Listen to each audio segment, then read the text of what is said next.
Welcome to Wyse Talk. I'm honored to have our guest today on the show.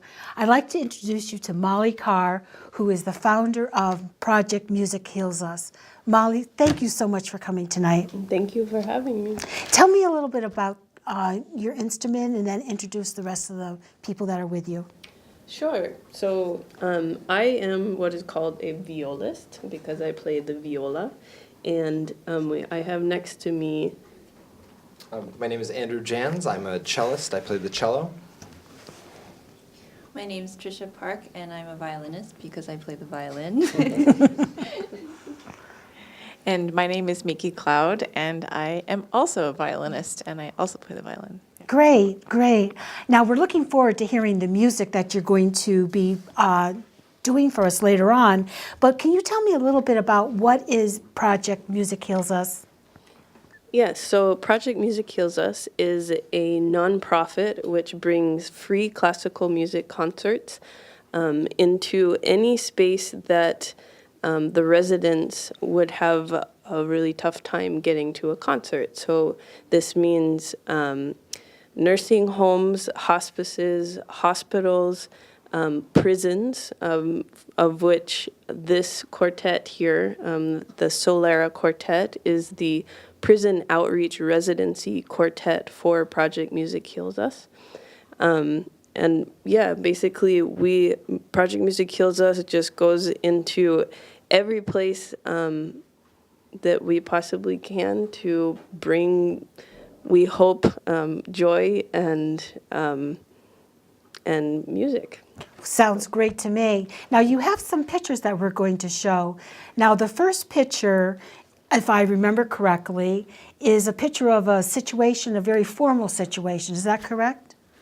I believe so. I don't quite remember what the picture is. But It'll be coming up on the monitor.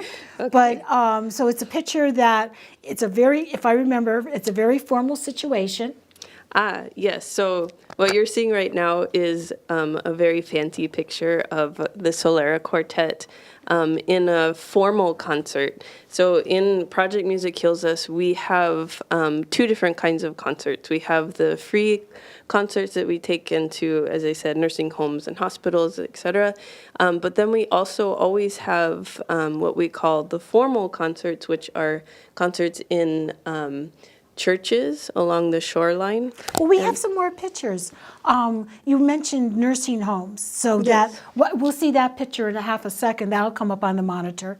And you do this prior to your formal concerts, is that correct? We do it all surrounding the formal concert. So the heart of Project Music Heals Us is these healing concerts. This is why we exist. And so anyone that comes out to play plays at least 2 or 3 outreach concerts and then one of these formal concerts. So what you're looking at on the screen right now is a healing concert in a Arden House in Hamden, Connecticut. That's great. And then and you go to several places. This is just the one we took a picture from to show. And the next one I think I enjoy seeing because you're in prison. Well, sort of. We made it out. This was after, this was actually in December, this past December. This was after one of our concerts in McDougall Walker. Yeah, and so we just... It's really tough to take pictures inside of a prison, so we stopped for a photo op just outside, and we were, as you can see, all smiles. Every time we play in a correctional facility, it just kind of changes our lives every time. Well, I find that very interesting because I remember at some of the concerts you gave some stories from that, and you do have an image where you're actually performing in one of the correctional facilities, and I really like. Now, what can you tell me a little bit about this image? So yeah, so this was actually our very first concert ever in a prison, and this is in Rudgowski Correctional Facility, and this was what changed our world. This was we had no idea what to expect coming into this situation. As you can see, we're in a gym, and there were about 50 guys,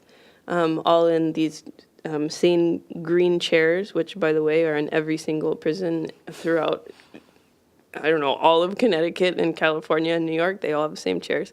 And yeah, so we came in having no idea what to expect, and we brought in some really heavy, intense music, what many consider to be even trained classical musicians have a little bit of a hard time understanding, and they just ate it up. They were on the edge of their seats. They gave a standing ovation like before we even hit the last note, and it was an amazing experience. It sounds phenomenal.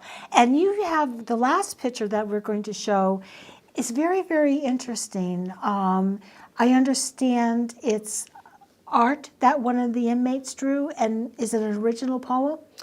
It is, yeah. So last December, we played a program that was entitled New Beginnings, and it was centered around, I think actually the concert even took place on the winter solstice, and so it was this idea of the darkest moment in the year, or the darkest moment in your life, or the darkest moment in the music, giving way to something new and something bright and hopeful. And so after every concert we've ever played in a correctional facility, we always get a big stack of thank you letters, handwritten thank you letters from the inmates. And so this was in that stack after that concert, and it was, I have it hung up in my my studio at home. Every time I go in and practice, I take a look at it and read That's it. very meaningful. Yeah. I know, and I'm not as that intensely, but I know I've been changed by your concerts. I have a friend of mine has brought me to several of them. I didn't attend the first one, but all the others, and I found it actually life-changing. I can't believe that I listen to classical music now at home. You know, before I was more into Yanni, and I loved Yanni, but now it's a music of choice for me. So it's very interesting. Wow. So thank you so much. I'd like to go into our first piece, and maybe you said Mickey is going to introduce our first piece we're going to hear. Sure. We're going to play for you the first movement of Beethoven's Opus 95 string quartet, which he nicknamed the Serioso, or Serious Quartet. And this piece is really on our minds right now because we're in the middle of a very exciting project that we've been dreaming of since that first concert you saw the picture of in Radgowski Prison. We're doing a week-long intensive musical residency at Danbury Federal Correctional Facility this week. Actually, we were up at 4 or 5 this morning driving into Danbury, and we start playing at 7:30, and 35 of the guys in Danbury have signed up to work with us, to study Beethoven, to really learn the piece and digest the piece with us, and also create new musical works inspired by the piece and inspired by the community we're creating there and the experience. And so we were today like improvising with them and giving demos of the piece and lectures about the piece. So it's been really exciting for us, and we're going back tomorrow morning and all through the week. So this is just the first movement of that quartet, Opus 95. Thank you so much.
The second piece that we're going to hear, Tricia, would you please introduce that piece for the audience? Yes. So the second piece is from a quartet by Franz Joseph Haydn. He wrote some 68 quartets, and he is considered the father of the string quartet. So this particular form, 2 violins, one viola, and 1 cello. And he was also Beethoven's teacher. So we like to pair works from these 2 composers because you sort of see the genesis of the form, and then kind of Beethoven was a kind of innovator with the form, and an early innovator of the form. So we're playing a short movement of Haydn's Sunrise Quartet. And the reason it's called the Sunrise Quartet is that the first movement starts in with this very long lyrical kind of arabesque phrase in the first movement that sounds like the sun rising. And Haydn was so famous at that time that the nicknames, Beethoven named his quartet Serioso himself, but Haydn's quartets were nicknamed by audiences. So we like to make the analogy that it's like when you hear the word thriller, you think Michael Jackson, or Lemonade, you might think of Beyonce. So that was how famous Haydn was, that they'd be like, oh my gosh, this quartet, have you heard Sunrise by Haydn, the latest from Haydn? So we're going to play the short minuet, the dance movement of it. And the story, our personal story from it is that it was a movement that we played in one of our first concerts in the prisons. And like we've been doing in the Danbury project that we're doing now, we get up very early to go and do these things and be part of these communities. And we were also really nervous in those first visits because we didn't know what to expect, and we wanted so much to kind of honor them and honor the process, but we just didn't know. And so we went in, and it was also just really, really bloody early. And so you're not necessarily at your best at the crack of dawn for doing anything, let alone playing. And so this movement is fairly simple in terms of the repertoire. It's not that complicated. And it was totally my fault, but we got started, and like I just didn't come in, and we totally train wrecked. It was terrible. And we kept trying to go on, but it just wasn't happening. And so Miki got up and made this announcement, said, sorry guys, but we really messed up and we need to start over because we're a little tired and we're also kind of nervous. And you would have thought this population of men who are a little bit imposing physically, at that moment, like all the walls came down, you would have thought they were all our moms. Because they were like, don't be nervous. You do you, girl. You go, girl. Like they were just like they were on our side, and so it was a particularly like moving and really sort of important moment for us in our relationship with these folks. So that's what we're going to be playing for you. I can't wait to hear it. Thank you.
Thank you so much for coming on the show. I think it was an absolutely phenomenal experience for everybody.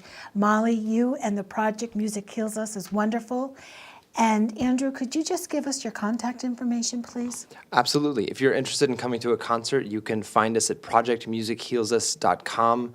It has bios of all the musicians, it has sound clips, and a full calendar of all of the public concerts that we give in the Connecticut shoreline area. So we'd love to see you, and please come out. Great, thank you.